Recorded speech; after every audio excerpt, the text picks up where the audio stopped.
Hello बच्चों, इस part के वीडियो के भाग 5 में हमने अनेकार्थी शब्दों के बारे में अध्ययन किया था।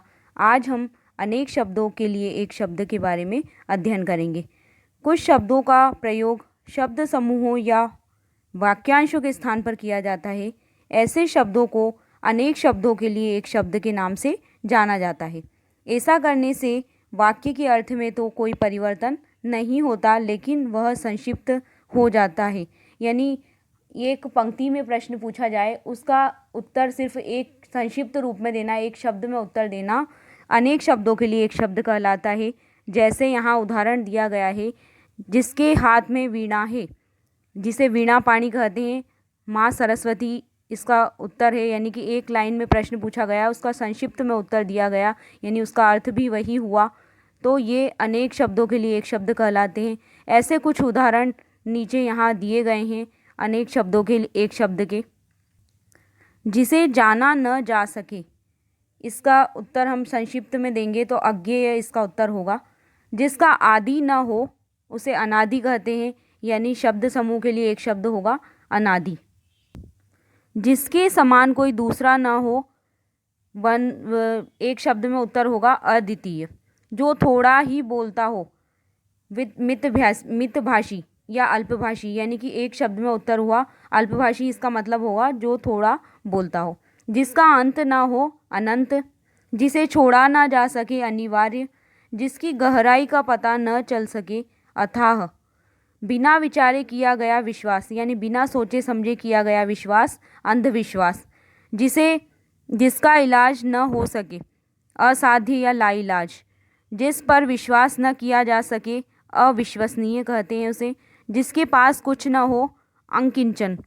जो गिना न जा सके, अगणित या अनगिनत। यानी एक शब्द में उत्तर देने के बाद भी इसका अर्थ यही निकल रहा है, जो गिना न जा सके उसको एक शब्द में कहेंगे अगणित या अनगिनत।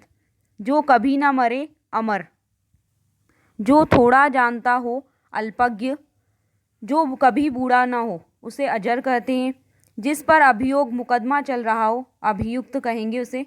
जिसका कोई शत्रु पैदा ना हुआ हो, अजात शत्रु। जो जीता न जा सके, अजेय। जिसकी तुलना न की जा सके, उसे अतुलनीय कहते हैं। जिसकी कोई उपमा न हो, अनुपम। यानी अनुपम कहेंगे, उसका अर्थ भी यही निकलेगा, जिसकी कोई उपमा न हो। जो फिजूल खर्च, यानी जो बेकार खर्च करे, अपव्ययी। दोपहर के बाद का समय, अपराह्न।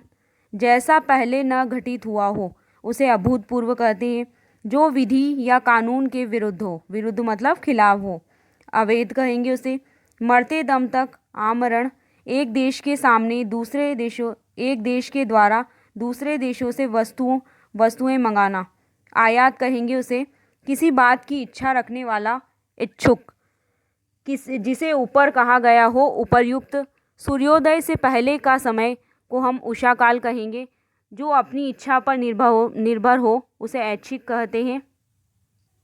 इतिहास से संबंधित, उसे ऐतिहासिक कहते हैं। ऐतिहासिक कहेंगे तो भी इतिहास से संबंधित उसका अर्थ निकलेगा। जिसकी आशा न की गई हो, अप्रत्याशित। जो आँखों के सामने न हो, अप्रत्यक्ष। जो वेतन के बिना काम करे, अवेतनिक। किए गए उपकार को न मानने वाले को कहते हैं कृतघ्न। यानी इसका अर्थ भी वही निकलेगा, यानी एक शब्द में उत्तर देंगे तो भी उसका अर्थ वही जो आगे दिया गया है वही इसका अर्थ निकलेगा। बड़ी इमारत का टूटा फूटा भाग को कहते हैं खंडहर। गगन चूमने वाला, यानी आकाश को चूमने वाले को कहते हैं गगनचुंबी। यानी हम गगनचुंबी भी कहेंगे तो उसका अर्थ गगन चूमने वाला ही होता है। जो छिपाने योग्य हो, गोपनीय। जहाँ जाना संभव न हो, उसे कहते हैं अगम। उपकार को मानने वाला, कृतज्ञ। जो अच्छे कुल में, यानी जो अच्छे वंश में पैदा हुआ हो, उसे कहते हैं कुलीन। जानने की इच्छा रखने वाले को कहते हैं जिज्ञासु। जो किसी का पक्ष न ले, तटस्थ। जो भविष्य के बारे में सोचता हो, उसे दूरदर्शी कहेंगे। जो कठिनाई से साधा जाए, उसे दुसाध्य कहते हैं। जहाँ पहुँचना कठिन हो, उसे दुर्गम कहते हैं। पति पत्नी का जोड़ा, दंपत्ति। जिसका कोई आधार न हो, निराधार। जिसका कोई आकार न हो, उसे निराकार कहते हैं। 2 सप्ताह में होने वाला, पाक्षिक। आँखों के सामने होने वाला, प्रत्यक्ष, सदा रहने वाला, शाश्वत या स्थायी उसे कहते हैं। जो सब कुछ जानता है, सर्वज्ञ, जिसे त्याग देना उचित हो उसे त्याज्य कहते हैं। गोद लिया हुआ पुत्र दत्तक कहलाता है।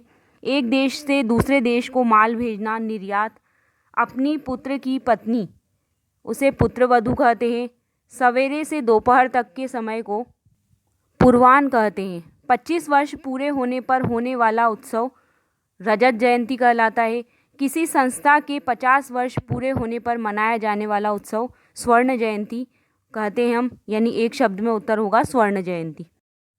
किसी संस्था के 60 वर्ष पूरे होने पर मनाया जाने वाला उत्सव को कहते हैं हीरक जयंती, यानी हीरक जयंती भी आप कहोगे तो ये संक्षिप्त में इसका उत्तर है कि किसी संस्था के 60 वर्ष पूरे होने पर मनाया जाने वाले उत्सव को हीरक जयंती कहते हैं।